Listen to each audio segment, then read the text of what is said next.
जाती है। ऐसा ज्ञान से ठोस, ज्ञान पूर्ण, ज्ञान से आपूरित ऐसा मेरा आत्म तत्व ज्ञान कलश से पूर्ण रूप से भरा हुआ है।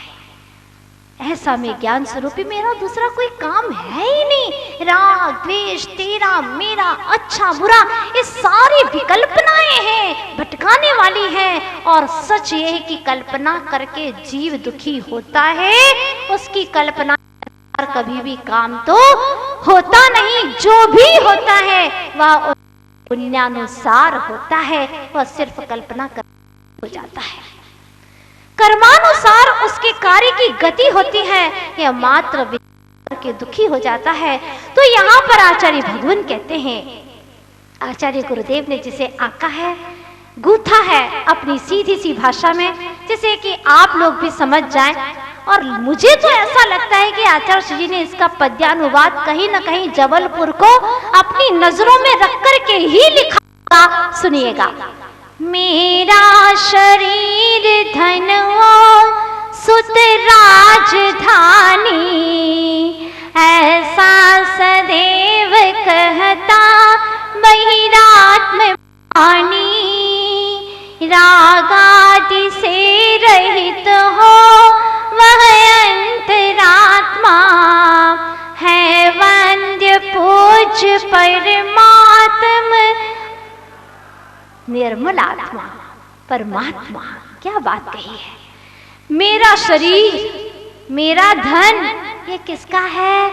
मेरा है, मेरा शरीर है, मेरा धन है। ध्यान रखना बंधुओं, अंतरात्मा भी कहता है मेरी पुस्तक है, ये पुस्तक मेरी है, ये पिच्छी मेरी है। अंतरात्मा भी कहता है। अंतरात्मा का मतलब होता है, आप लोगों ने 6 ढाला में पढ़ा होगा, 7वें गुणस्थान से 12वें गुणस्थान तक के उत्तम अंतरात्मा, 5वें और 6वें वाले मध्यम अंतरात्मा, और जगन कहे अविरत समदृष्टि 4th गुणस्थान वाले जघन्य अंतरात्मा, 4थे वाले जघन्य, 5वें वाले मध्यम और 7वें से 12वें गुणस्थान वाले उत्तम अंतरात्मा, 13वें 14वें वाले सकल परमात्मा, 14वें से ऊपर सिद्धालय में विराजमान सब निकल परमात्मा। इस तरह से ये भेद जानना।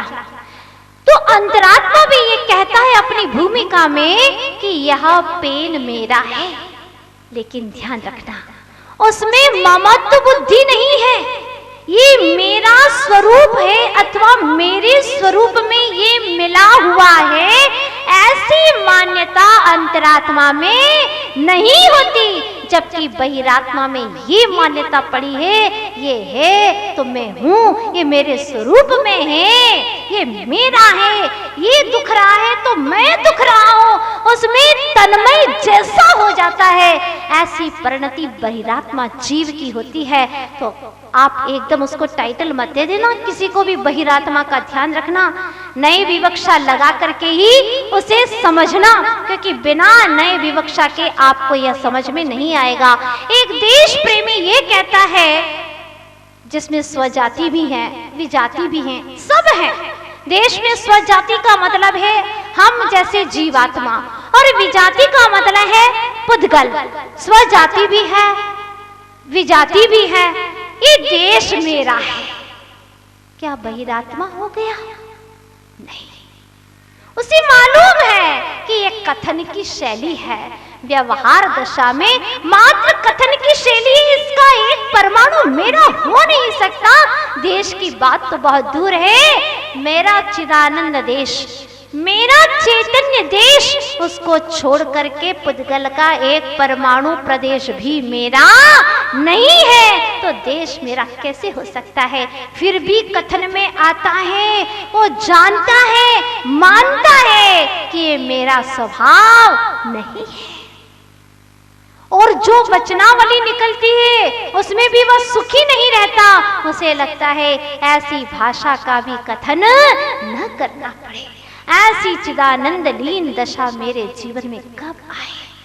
यहाँ पर आचार्य देव कहना चाहते हैं कि मेरा शरीर, धन और सुत, ये संस्कार राजधानी मेरी। पूरा जबलपुर मेरा। वाह भाई, तूने कैसे अपना माना? ममत्व भाव से माना है या मात्र तुझे परिचय देना है? व्यवहार में किसी ने पूछा, क्यों भाई कहाँ से आए हो? मैं तो अपने चिदानंद देश में से आया हूं।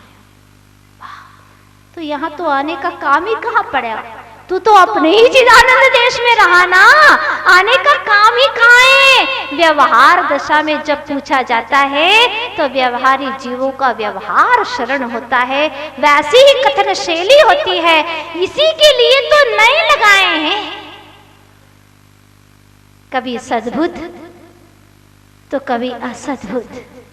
हम आपको नयों के विषय में प्रातः काल की क्लास में बताएंगे कि कौन से नए से आप कौन सी विवक्षा करते हैं, ताकि आपको ये बात समझ में आ जाएगी कि आप 24 घंटे किन नयों का आलम्बन लेकर के कौन सी चर्चाएं करते हैं।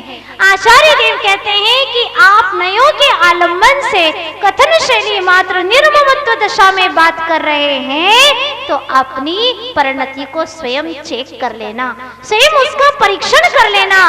तब कोई भव्य जीव जाकर के कहता है, महाराज हमने बहिरात्मा के बारे में सुन लिया, अंतरात्मा के बारे में सुन लिया, लेकिन जो हमें होना है, क्या होना है?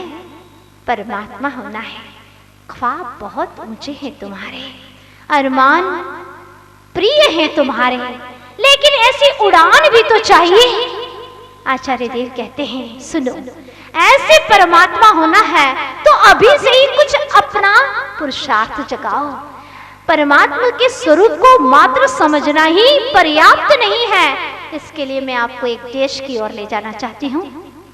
हुआ ऐसा कि एक देश में बड़ी तरकीब थी राजा बनाने की। वहां पर जिसे भी राजा बनाया जाता था, 1 वर्ष के लिए राजा बनाया जाता, फिर इसके बाद में उसको जंगलों में, बियावान घनघोर जंगलों में छोड़ दिया जाता। निहत्था, अकेला।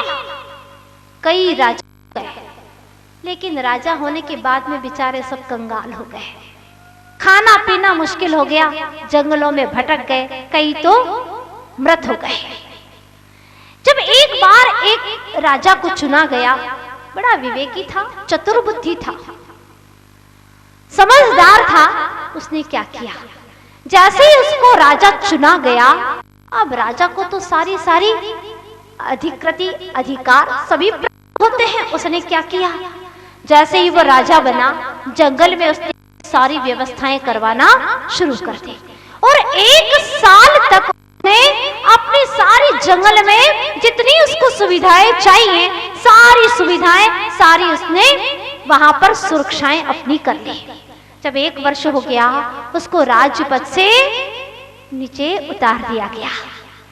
अब वह जंगलों में चला गया। आपको मालूम है वो कैसा रहा? बहुत अच्छे से रहा, ठाट से रहा। सारे अन्य जो राजा थे, जो राजपद से च्युत हो चुके थे, वो सोचने लगे इसने तो बड़ा ही अच्छा बुद्धिमानी का काम किया। 1 साल में उसने प्रजा का रक्षण करते करते, सिपाही उसके हाथ में थे और जंगलों में उसने सारी अपनी सुरक्षाएं करवा ली, सारी सुविधाएं वहां पर बनवा ली। बात समझने जैसी है। ऐसा ही विवेकवान ये चेतन राजा हो जाए तो सारा काम हो जाए। कुछ समय के लिए उसे ये दशाएं प्राप्त हुई है, नर पाया है, मनुष्य कुल को या जैन में आकर के उसने वितरागता का शरण पाया है। ऐसी दशा में आकर के मात्र पुद्गल के ही रक्षण में लगा रहेगा तो क्या होगा? जैसे ही इस पद से च्युत हो जाएगा, फिर तो उसे दुखी दुख भोगना होगा। विवेक से काम ले, चतुर बुद्धि से काम ले और अपना अभी से ही काम जमाना शुरू कर दे। अभी तेरे पास में हैसियत है, औकात है, इस नर जीवन में भगवान बनने की साधना शुरू कर दे, अभ्यास शुरू कर दे। यही अभ्यास तुझे आनंद में ले जाएगा, परमानंद में ले जाएगा, और समय खो दिया तो चूक जाएगा। समय की बड़ी कीमत है, एक एक समय की कीमत है। आमतौर पर लोग ऐसे ही दिन बिताते हैं। अब क्या करें, इतनी उम्र बीत गई, चलो